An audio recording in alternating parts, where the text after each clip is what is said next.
8 rebounds, 7.2 assists. Still getting teammates involved. A block, 2 steals a game. I mean, it's just unreal. Just a couple of games here. Of course, at the New York Knicks, 61, 15, 4 assists, 5 steals. 5 for 20 from the three-point line, though. Imagine how many points. Imagine how many points he would have had. Yeah. If he would have hit. If he was in from 3, he might have gone 80. Oh, my goodness. He might have been 80. Well, that would have been awesome. Yeah. So, I mean, it was just unreal. He was 22 for 25 from the free throw line. It's just unreal, those numbers. Then, of course, against at Philadelphia, 37, 6, 3, 2 blocks, and a steal. 48, 8, 6, and 1 with 4 steals. 58, 10, 6, and 1 with a steal. 57, 9 rebounds, 2 assists, a block, and 2 steals. I mean, you just read those numbers and you're like, is this a video game or is this real life? So, I just wanted to start off with, Harden just because of what he's been doing and how crazy it is. Couple of teams, players, stuff like that I'm on. Teams, man, the Wizards, man, we've won 2 in a row, 7-3 in their last 10, almost into that 8th spot. We're just 2 games out. We'll see what they can do tonight against Golden State. But that's a team that I'm looking at now. The Nets, obviously, we've talked about them. They're 8-2 in their last 10. They've won 5 in a row. They're 6th in the Eastern Conference right now. They got a guy that probably is going to be on the All-Star team. And then the Jazz finally pulling it together. They've won 8-2. They're 8-2 in the last 10. 7th in the Western Conference. A couple teams that, man, I'm just not sure about. The Grizzlies. 1-9 in their last 10. How the mighty have fallen. Lost 7 in a row. I mean, I can't. What was it? Maybe 3-4 weeks ago we were talking about them being in the top 10. Yep. And now they're 2 over the hill superstars. Well, I don't want to say Conley's over the hill, right. But Marc Gasol, I think, he's a good plug-in player. A guy you can have play for the year, and then when the year's over, deuces. Oh, 100%. I mean, there's a lot of teams that 34, 35 years old, I think he is. I think they could get rid of Gasol, but I don't know if they could get rid of Conley. Conley's the heart of that team. But, so I'm down on the Grizz. The Magic, 3-7 in the last 10, lost 1 in a row. I mean, we were talking about them as being that team that we thought could steal that 8th spot. Granted, they're not much. They're only a game behind the Wizards, so they're still not too far from that 8th spot. But from where they were before and the role that they were on, I'm a little down on them. The Clippers, I can't even explain the Clippers. The Clippers are just Dr. Jekyll and Mr. Hyde this season because, we talked about them early in the season. I mean, obviously it's basketball, so, you play 4 or 5 games in a week and you can go up, you can go down. It's not football, 1 game a week. So, but you talk about the Clippers, they're in the 8th spot in the Western Conference, but they're 4-6, like I said, in the last 10. They're struggling. They're not where they used to be. Couple of players that I'm obviously up on. I said it earlier. D'Angelo Russell. He's averaging 24 points, 4 rebounds, 7 assists, and a steal. Actually was named Eastern Conference Player of the Week last week. I'm happy for that kid, man. Happy for that kid. Yeah, so, I mean, he's got a couple big games. He had 25, 7, and 10 against the Magic in a win versus the Kings. 31, 4 rebounds, 8 assists. And against the Magic again, 40, 2 rebounds and 7 assists and a steal. So that guy, he's definitely somebody that, he's making a name for himself there in Brooklyn. Kyrie Irving, last 10 games, 25, 4, and 8. So he's distributing the ball, which you'll see here in just a second. Against the Heat, 26, 3 rebounds, 10 assists. 8 steals that game as well. So he's filling this sheet. 8 steals? Yep. A win at the Hawks, 32, 3 and 5 and a steal. Win with the Grizz, 38, 7 and 11. And a win versus the Raptors, 27, 5 and 18. 18 assists for Kyrie again against the Raptors. Luka Doncic, man, I love this kid. He's the future of the NBA moving forward. So young. Had a triple-double the other day, first career triple-double. But in a win versus the Clippers, he had 17, 7, and 6. At the Bucks, they did lose that game, but he had 18 points, 11 rebounds, and 10 assists.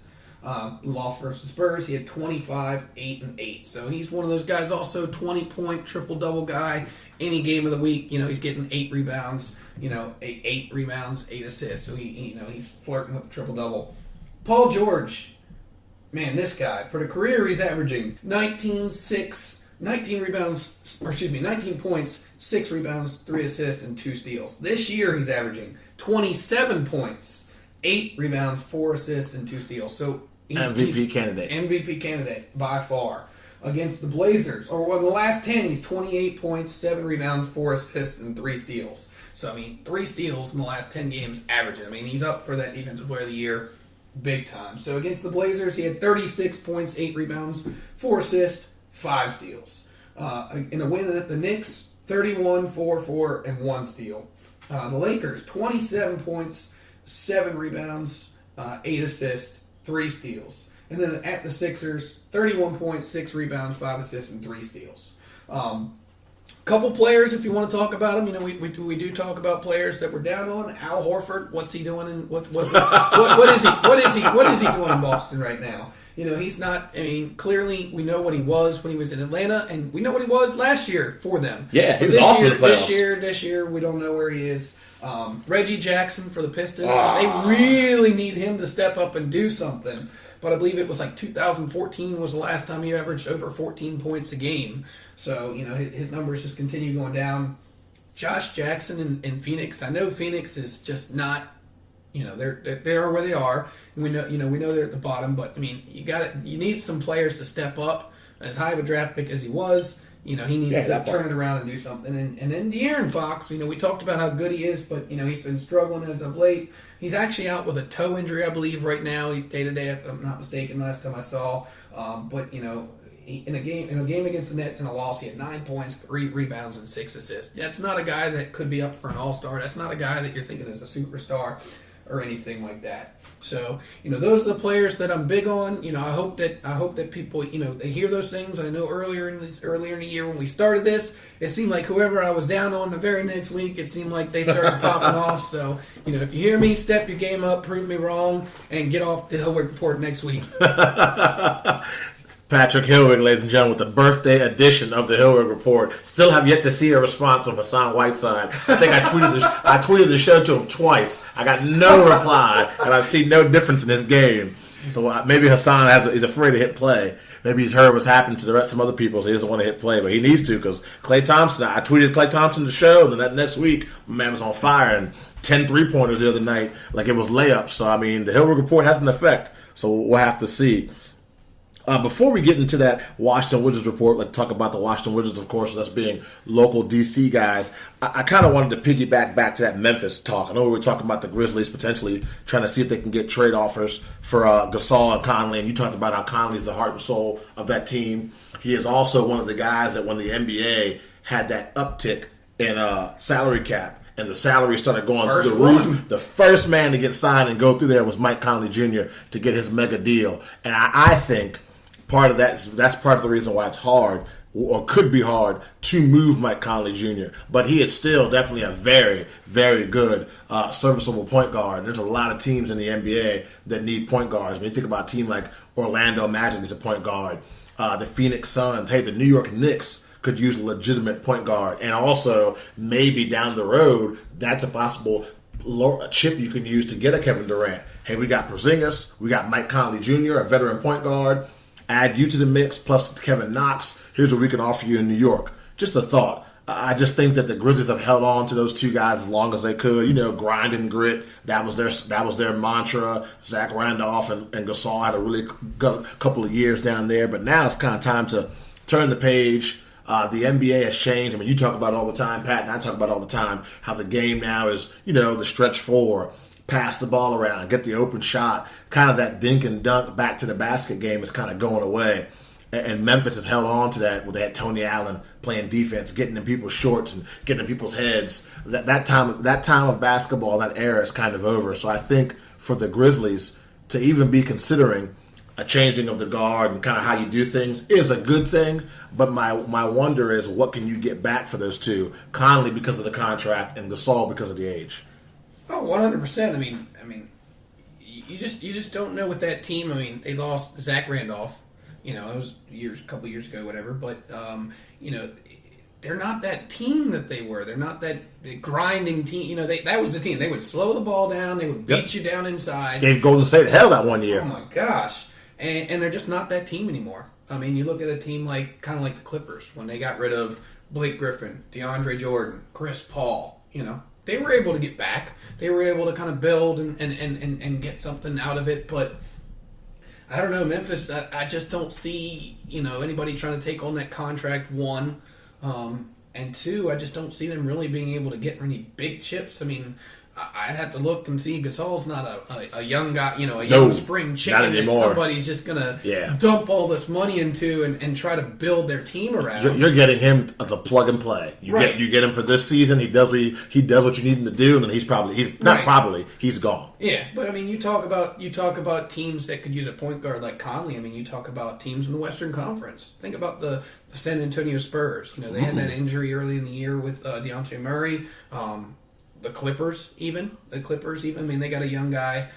They got a young guy at point guard this year. But, I mean, there's so many teams that can, I believe, take and use Conley, whereas Gasol, it really has to be a team that is able to use that big man as far as, utilize him better. Especially the way the game is played now. Everything's run so fast. It's not run through the big man anymore. The big men are out there shooting threes. Yeah. Look at Lopez. Golly, coming off pin downs, coming off screens. I mean, it's crazy to see Brook Lopez with the Milwaukee Bucks now. That guy is coming off screens. They're running plays to get him open for three, not to get him open for dunks. And he's hitting them at a high clip. But yeah, this is what I want to talk about a little bit more was that just the Memphis Grizzlies and them kind of recognizing that, hey, it's time to change things and move in a different direction.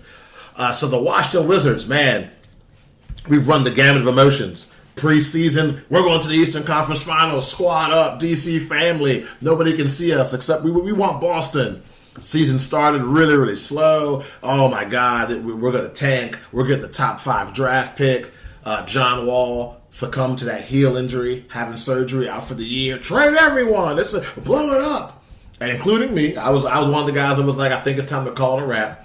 Well, the players kind of took all that, blocked out all the noise. Here we are, 20 wins. 26 losses. I want to say in the 8th spot in the Eastern Conference for playoffs, the Wizards.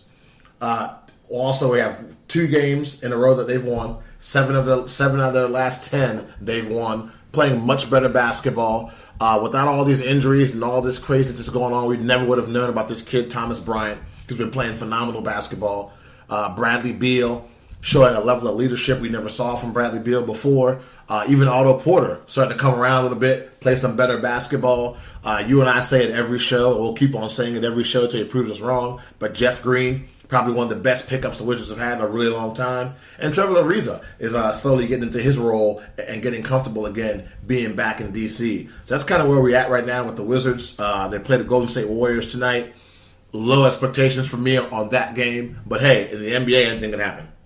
Oh, no, you're 100% correct. I mean, our last 2 wins, we have won 2 in a row, but we beat the Knicks on a goaltend, I believe, was the win. WCW. Yeah, I know, WCW. I mean, but we barely lost to the Raptors, though, too. If you remember that game, Bradley Beal was going crazy. I mean, Satoransky's getting, triple-doubles. Bradley Beal's getting triple-doubles. Thomas Bryant, still one of my favorite players on the team this year. The way he's playing. He's coming out of nowhere. I mean, he just bring it all together. I mean, we just got to come together on the defensive end, and that's the thing. Like, we know we can score. We're in the top 10 in scoring. We're averaging 113 points a game, but the problem is we're giving up 115 points a game. The math just doesn't add up. No, it's just not. You have to score more than they score, and according to this math, they're not. So, I mean, we're definitely playing much better, playing together. Seeing Bradley Beal mature right in front of our eyes because he basically had to with the injury to John Wall. They're one of those teams that we know what they can do, but it's what are they willing to do to get to where they were last year.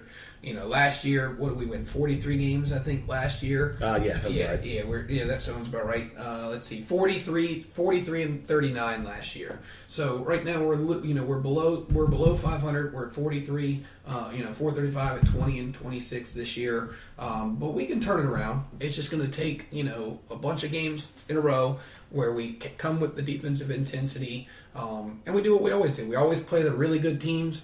Great. We might not win the game, but we're going to play the really good teams great. But the problem is the really bad teams, we don't come with that same energy. We don't knock down the shots. And we have third quarters where we score 8 points or, maybe not 8 very often, but there was a game. Yeah, I remember that game. Yeah, oh my as a gosh. team too, Oh my which gosh. is crazy.